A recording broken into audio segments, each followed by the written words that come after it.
오늘 새벽 우리에게 주신 하나님의 말씀은 사무엘상 7장입니다.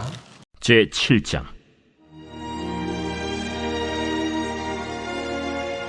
기럇 여아림 사람들이 와서 여호와의 궤를 옮겨 산에 사는 아비나답의 집에 들여놓고 그의 아들 엘리야사를 거룩하게 구별하여 여호와의 궤를 지키게 하였더니 궤가 기럇 여아림에 들어간 날부터 20년 동안 오래 있은지라 이스라엘 온 족속이 여호와를 사모하니라.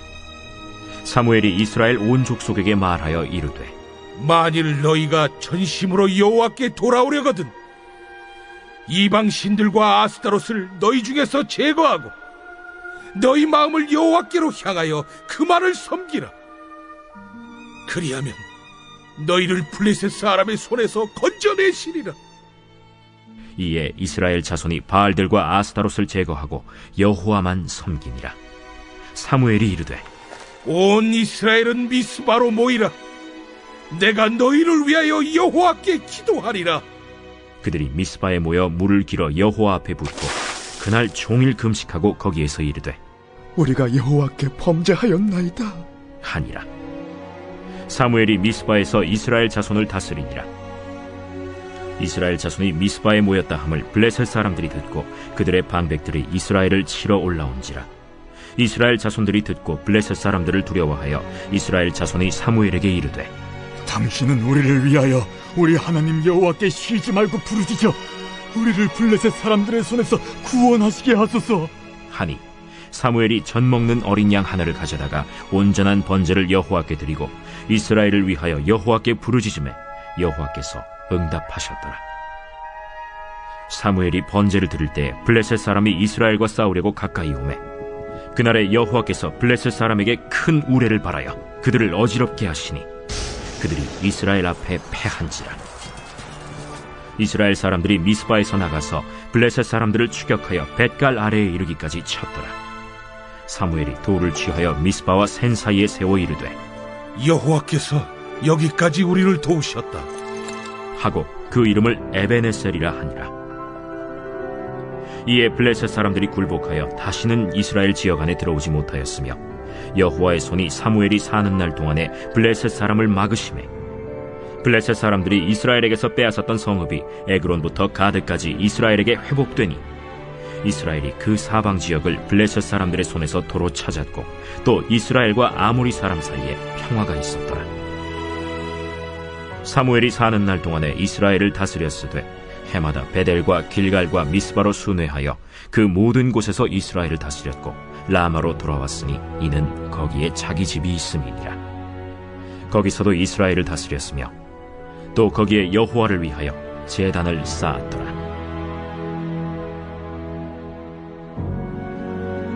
오늘 새벽에도 하나님 은혜와 평강이 함께 하시기를 축복합니다. 하나님을 바르게 신실하게 믿으면 하나님의 은혜가 임합니다. 축복이 많은데 이것이 꼭 물질적인 것으로 귀결되는 것이 아니라 신앙이 회복되고 또 평강이 넘쳐납니다. 오늘 말씀은 그 앞에 부분과 함께 연결해서 묵상을 해야 바른 묵상이 됩니다. 벳세메스라는 곳에 먼저 여호와의 법궤가 들어오죠. 그리고 나서 이제 기럇 여아림으로 법궤가 옮겨집니다. 근데 이 지역에 살던 모든 사람들이 동일하게 이스라엘 백성들이었습니다. 블레셋 사람들이 여호와의 법궤를 빼앗아 갔다가 다시 돌려주던 즉 소의 수레의 법궤를 싣고 소로 보냈을 때 이 수레가 벳세메스로 먼저 들어오죠. 근데 벳세메스 지역에 있는 사람들의 모습을 보면 빼앗겼던 법궤가 수개월 만에 돌아오게 되자 마치 하나님께서 이 성에 입성하듯이 이스라엘 백성들이 번제를 드리고 굉장히 기뻐합니다. 그래도 여전히 신앙의 정체성을 잘 지키고 있었죠.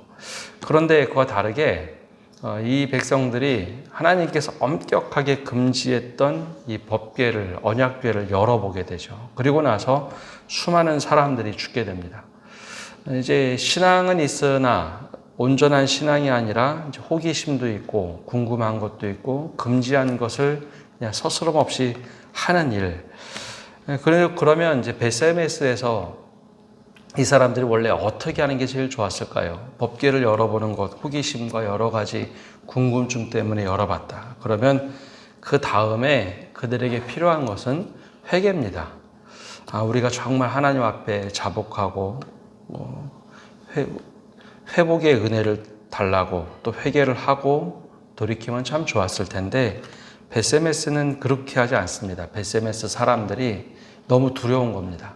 하나님 앞에 죄를 지었다. 그래서 그들이 한 태도는 이 법궤를 기랏 여아림으로 빨리 보내는 거였죠. 이 모습 때문에 베세메스의 사람들의 신앙은 더 성숙하지는 못합니다. 법궤가 들어오고 그냥 스쳐 지나가는 거죠. 신앙은 있으나 스쳐 지나가는 모습이었습니다. 근데 그와 다르게 기랏 여아림, 오늘 말씀에 나오는 기랏 여아림 사람들은 베세메스에서 일어났던 사건도 알고 있고 소식도 분명히 들었겠죠. 그래서 이 처음부터 태도가 참 다릅니다. 1절과 2절에 보면 이렇게 시작이 되죠. 기랏 여아림 사람들이 와서 여호와의 궤를 옮겨 산에 사는 아비나답의 집에 들여놓고 그의 아들 엘리야사를 거룩하게 구별하여 여호와의 궤를 지키게 하였더니 궤가 기랏 여아림에 들어간 날부터 20년 동안 오래 있은지라 이스라엘 온 족속이 여호와를 사모하니라. 여기 이제 뭐가 다르냐면 기랏 여아림 사람들은 여호와의 법궤를 옮겨서 아비나답의 집에 들여놓습니다. 그리고 그의 아들, 소중한 아들 엘리야사를 따로 구별한 다음에 거룩하게 구별하다라는 것이 마치 제사장으로 세운다라는 것과 동일합니다. 마치 나실인 세울 때도 거룩하게 구별하죠. 하나님의 법궤를 담당할 사람을 아예 따로 정해놓고 그 하나님 앞에 정말 신실하게 믿음을 표현합니다. 이제 히브리어 성경에 보면 그냥 이 법궤가 그냥 들어온 게 아니라 긴 행렬 속에 하나님의 법궤가 들어온다 해서 축제도 벌이고 앞에 보면 예배도 드립니다. 그리고 나서 가정 성소의 가장 중심에 이 법궤를 들여놓고 하나님 중심으로 생각을 했다라는 겁니다. 기랏 여아림 사람들도 그리고 이 법궤를 가져다 놓았던 아비나답의 집도 하나님 중심으로 모든 생각을 바꾸었다는 것이죠. 그래서 이 흐름이 어디까지 흘러가느냐. 이 사무엘 초기에는 굉장히 흔들렸던 이스라엘이 점차적으로 안정을 찾게 됩니다. 그 기랏 여아림 이 지역 사람들로 인해서 온 이스라엘이 어떻게 회복이 되느냐. 하나님을 사모하기 시작합니다. 법궤가 이스라엘 지역, 길갈이라는 지역이 원래 성소가 있었는데 거기까지 들어오지 못했더라도 이스라엘 백성들이 이제 하나님을 사모하기 시작하죠. 그 앞에 보았던 이야기를 보면 하나님을 사모하긴 했으나 하나님을 이용하는 대상으로 많이들 생각을 했습니다. 전쟁에 나갈 때 하나님께 묻기보다는 법궤를 가져나가면 전쟁에서 당연히 이기겠지. 그런 태도를 취하다가 법궤를 빼앗기지 않았습니까? 근데 이제 기랏 여아림의 아비나답의 집에 법궤를 놓고 그 중심으로 다시 믿음을 회복하죠. 그러면서 이스라엘 온 족속이 사모하는 신앙으로 점점점 바뀌어갑니다. 근데 그렇게 회복되는데 20년 정도 시간이 걸리기 시작하죠. 여러분, 바른 신앙생활을 가지고 있으면 그 은혜가 주변으로 흘러넘칩니다. 그래서 이 모든 백성들이 하나님을 사모하기 시작하죠. 그때 사무엘이 이제 초기와 다르게 점점점 영향력을 끼칩니다. 그래서 사무엘이 법궤가 이 아비나답의 집에 있을 때 백성들에게 이제 이야기합니다. 이제 때가 된 것이죠. 뭐를 얘기하느냐? 3절에 이렇게 선포를 합니다. 사무엘이 이스라엘 온 족속에게 말하여 이르되 만일 너희가 전심으로 여호와께 돌아오려거든 이방신들과 아스다롯을 너희 중에서 제거하고 너희 마음을 여호와께로 향하여 그만을 섬기라. 그리하면 너희를 블레셋 사람의 손에서 건져내시리라. 여러분, 사무엘 그러면 사무엘을 다스리던 영적인 지도자 아니었습니까? 그럼 사무엘 시대에는 우상도 없어지고 다 그랬을 것 같은데 법궤를 빼앗기고 그 여정 속에 보면 이스라엘 백성들이 그 가나안 신들을 굉장히 많이 섬겼다라는 것을 오늘 말씀에서 우리가 찾을 수 있습니다. 사무엘이 초창기부터 이스라엘 백성들이 회심하고 열심히 신앙생활을 한 것이 아니라 여호와의 법궤를 뺏기고 나서 그들의 신앙이 점점점 희석이 되고 무너졌다는 거죠. 그래서 아스다롯도 섬기고 바알도 섬기고 그러면서 두 개 이상의 신을 섬기면서 살았다는 겁니다. 그때 하나님만 사모하는 게 중요한 것이 아니라 우리 안에 있는 우상들을 제거하자. 그러자 이스라엘 백성들이 그 이야기를 듣고 온전히 하나님을 섬기겠다고 하면서 우상들을 버리기 시작합니다. 제거하기 시작하죠. 사무엘 시대 그러면 이스라엘 백성들이 사무엘의 가르침에 따라서 우상들이 없을 것 같은데 그러지 않았다는 겁니다. 여호와의 법궤가 아비나답의 집에 있을 때도 하나님을 사모하면서도 여전히 한 손에는 우상을 쥐고 있었던 이스라엘 백성들의 모습이 고스란히 드러나죠. 근데 이 다행스러운 것은 기랏 여아림 사람들이 정말 믿음으로 법궤 중심으로 다시 한번 믿음을 회복하자 이게 점차적으로 다시 회복의 은혜가 시작이 되었습니다. 그랬을 때 그러면 하나님께서 이제 법궤도 어느 정도 들어오고 예배도 회복이 되고 우상들을 제거해 버리면 모든 것이 이제 일사천리로 회복이 돼야 될 텐데 그러지만은 않습니다. 사무엘이 이렇게 우상을 제거하고 그러면 우리가 이제 회개의 기도를 드리자. 미스바로 모여라. 그래서 수많은 사람들이 이제 미스바로 모입니다. 근데 반대편 블레셋 사람들이 보기에는 예전에 20년 전에 전투를 벌여서 아벡에서 전투를 벌여서 법궤를 빼앗은 일이 있습니다. 근데 이스라엘 백성들이 오랜만에 전열을 가다듬고 미스바에 모여서 한 곳에 모여서 기도하는 모습을 봅니다. 이스라엘 백성은 12지파로 이루어진 연합국과 같은 나라입니다. 근데 오랜만에 이스라엘 백성들이 다 미스바에 모여서 기도한다? 반대로 얘기하면 블레셋 입장에서는 한 방에 전투를 벌여서 대승을 거둘 수 있을 만한 상황이죠. 이미 경험이 있습니다. 법궤를 빼앗았던 경험. 그러니 이제 이 블레셋 입장에서 보니 이스라엘 백성들이 요행을 바라는 것처럼 보이죠. 근데 이스라엘 백성들이 모여서 한 것은 기도하는 겁니다. 우상을 제거한 것으로 끝나는 것이 아니라 하나님 앞에서 회개의 기도도 드리고 하나님 앞에서 우리가 정말 범죄하였다. 사무엘이 이 범죄한 것에 대해서 우리가 기도하자. 그랬을 때 이스라엘 백성들이 다 같이 여기에 공감을 합니다. 우리가 정말 잘못된 신앙 생활을 했구나. 그래서 미스바에 모여서 통곡하면서 회개의 기도를 드리죠. 근데 그때 블레셋이 쳐들어옵니다. 자, 그러면 이스라엘 입장에서는 법궤를 가지고 전쟁에 임했을 때도 졌는데 법궤를 빼앗겼는데 오랜만에 이렇게 회개기도 드렸을 때 당연히 두렵겠죠. 걱정이 되겠죠. 그러자 이때는 하나님께 사무엘이 물어봅니다. 물어보고 기도를 하죠. 솔직하게 이렇게 기도합니다. 8절에 보면 이스라엘 자손이 사무엘에게 이르되 당신은 우리를 위하여 우리 하나님 여호와께 쉬지 말고 부르짖어 우리를 블레셋 사람들의 손에서 구원하시기에 하소서 하니 사무엘이 젖먹는 어린 양 하나를 가져다가 온전한 번제를 여호와께 드리고 이스라엘을 위하여 여호와께 부르짖음에 여호와께서 응답하셨더라. 20년 전에 아벡 전투와는 참 다르죠. 그때도 여전히 사무엘이 있었습니다. 그리고 사무엘이 활동하던 시기였고 엘리 제사장의 아들들 홈리와 비느하스가 전투에 함께 참여하죠. 언약궤만 가져가면 이길 것이다. 그때는 하나님께 묻는 것도 없고 하나님을 이용하는 대상이었다면 이번에는 다들 솔직히 하나님 앞에 나와서 기도합니다. 그리고 사무엘에게 쉬지 말고 하나님께 간구하고 우리도 기도하겠다. 그래서 사무엘이 번제도 드리고 간절히 우리 아무것도 못합니다. 하나님이 도와주지 않으시면 아무것도 못합니다. 그렇게 하나님께 간절히 기도하자 하나님이 응답하십니다. 그래서 번제를 드릴 때 이스라엘 백성들은 한 것도 없는데 그때 하나님께서 큰 우박을 내리시죠. 그래서 블레셋 사람들이 굉장히 혼비백산합니다. 우박이 뭐 적은 우박도 있지만 요즘에도 가끔 주먹만한 우박이 떨어지면 뭐 자동차도 부서지고 뭐 초토화가 됩니다. 그렇게 블레셋 사람들이 초토화가 됐을 때 그때서 이제 이스라엘 백성들이 하나님이 도우신다.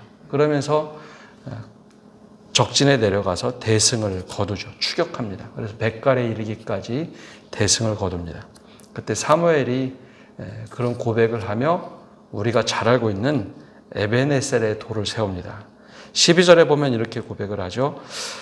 사무엘이 돌들을 취하여 미스바와 센 사이에 세워 이르되 여호와께서 여기까지 우리를 도우셨다 하고 그 이름을 에베네셀이라 하니라. 이 전쟁에서 이긴 승리의 기쁨만이 에베네셀이 아닙니다. 여기까지 우리를 도우셨다. 그 이야기 속에는 우리가 지금까지 사무엘을 살면서 쭉 보면 법궤도 빼앗기고 믿음도 형편없고 그리고 법궤를 가져와야 되는데 길갈까지 제대로 가져오지도 못하고 지금 아비나답의 집 여랏 기아림에 있는 그것조차 가져오지 못하고 우리가 한 것은 회개기도 한 것뿐 아무것도 할 줄 모르는 우리들 거기에서도 하나님이 여기까지 도우신 것은 하나님의 은혜지 우리가 한 것도 아무것도 없다는 겁니다. 그래서 에베네셀이라고 하는 것은 여기까지 우리를 도우셨다라는 고백인데 그 과정에 보면 이스라엘 백성들이 한 게 별로 없습니다. 딸랑한 것, 회개기도 한 것, 하나님 우리가 좀 잘 하나님 믿겠습니다. 그것 한 것 외에는 크게 없습니다. 하나님께서 도와주셨다는 거죠. 그때부터 이제 전세가 굉장히 많이 기웁니다. 그 전까지만 하더라도 블레셋이라는 민족이 한 문명을 앞섰기 때문에 늘 블레셋에게 괴로움을 당했는데 이때부터 전세가 뒤집어집니다. 그래서 사무엘 시대 이제 노년에 접어들 때 블레셋 사람들이 더 이상 이스라엘을 크게 공격하지 못하고 평화가 오죠. 에그론부터 가드라고 하는 것은 이 가나안 족속이 있던 성읍인데 여기가 난공불락이었기 때문에 늘 이스라엘을 괴롭혔던 성읍들입니다. 근데 그 지역까지도 모든 것을 취하고 평화가 오기 시작하죠. 그래서 이스라엘과 아모리 사람들 사이에 평화가 깃들었다. 이게 이제 사무엘 시대에 일어났던 일입니다. 그리고 나서 이거 딱 끝나는 것이 아니라 사무엘이 이스라엘을 이제 마지막에는 다스리게 되는데 16절 보면 이렇게 말씀이 기록되어 있습니다. 해마다 베델과 길갈과 미스바로 순회하여 그 모든 곳에서 이스라엘을 다스렸고 여기 그냥 다스리다라고 하는데 이 지역 베델과 길갈 미스바는 나중에 사무엘 시대에 순회 성소 즉 예배하는 곳이었습니다. 사무엘이 그곳에 가면서 그곳에서 예배를 드리고 하나님을 향한 믿음이 회복됐다라는 거죠. 근데 이 출발을 보면 다른 곳에서 된 것이 아니라 기랏 여아림 사람들이 법궤를 받아들이고 아비나답의 집에서 사람을 구별해서 아들을 구별해서 세우고 거기서부터 믿음이 회복됐다라는 거죠. 그래서 믿음의 회복은요 회개로부터 회복이 되고 또 구별된 모습으로 회복이 됩니다. 예전하고 똑같은 모습으로 회복되는 것이 아니라 그 기랏 여아림의 아비나답의 집에서부터 성소에서 예배를 드리고 믿음이 회복되자 점차적으로 하나님을 사모하며 살아가는 것이 이런 것이구나. 이스라엘 백성들이 하나님을 사모하기 시작하고 지금까지 잘못됐던 우상들을 버리고 전쟁에서 이기면서 점차적으로 믿음이 회복되죠. 그 믿음의 회복이 바로 하나님을 사모하고 예배로부터 회복이 되고 회개로부터 회복됩니다. 여기 새벽기도 하시는 모든 분들로부터 믿음이 회복돼서 야 저렇게 믿음이 회복되면 우리가 축복받는 거구나. 우리가 정말 믿음이 회복되면 하나님을 더 사모하고 우리가 모든 것이 바뀌는구나. 에베네셀 하나님을 경험하는구나. 바로 그 출발이 여기 계신 새벽기도 하시는 분들로부터 회복되고 우리 교회가 회복되고 또 우리 모든 지역이 회복되기를 간절히 축복합니다. 기도하겠습니다. 에베네셀의 하나님, 오늘까지 또 여기까지 우리를 도우신 하나님의 은혜를 다시 한번 기억합니다. 동일하게 법궤가 들어와도 벳세메스에서는 잘못된 방식으로 여전히 하나님을 이용하는 방식으로 법궤를 열어보았던 것을 기억합니다. 큰 일이 있었고 회개하지 못하는 모습, 두려움에만 빠져서 이것이 빨리 지나가기만을 바랐던 벳세메스와 달리 기럇 여아림에서 아비나답의 집이 법궤를 가지고 오고 하나님 중심으로 삶을 바꾸고 그들조차 힘들었을 텐데 아들을 구별하고 온전히 신앙이 회복되는 것을 봅니다. 그러자 백성들도 하나님을 사모하는 모습으로 바뀌고 회개의 모습으로 실천하고 우상들을 버리고 그러면서 그들의 믿음이 점점 회복되는 것을 봅니다. 하나님을 사모하면서도 우리가 여전히 손에 쥐고 있는 우상들은 없는지 그것을 온전히 제거하고 하나님만 신실하게 믿을 수 있는 믿음을 허락하여 주시옵소서. 과거에 있었던 똑같은 죄를 범하지 않도록 사무엘이 인도했을 때 전쟁에 참여하는 이스라엘 백성들이 회개함으로 하나님께 부르짖고 하나님께 응답받는 것으로 모든 것이 출발됨을 다시 한번 봅니다. 그리고 여기까지 하나님께 소리를 도우셨구나. 바로 우리가 그런 신앙으로 회복되게 하시고 또 예배가 회복되고 믿음이 온전히 회복되어서 하나님과 함께하는 것이 얼마나 즐거운 일인지 에베네셀의 하나님, 여기까지 우리를 도우신 하나님을 늘 찬양하며 살아가는 저희가 되게 하여 주옵소서. 그 출발이 다른 누구보다도 바로 우리가 되게 하여 주시옵소서. 오늘 한 날도 모든 것을 주님께 맡겨드리며 예수님의 이름으로 기도합니다. 아멘.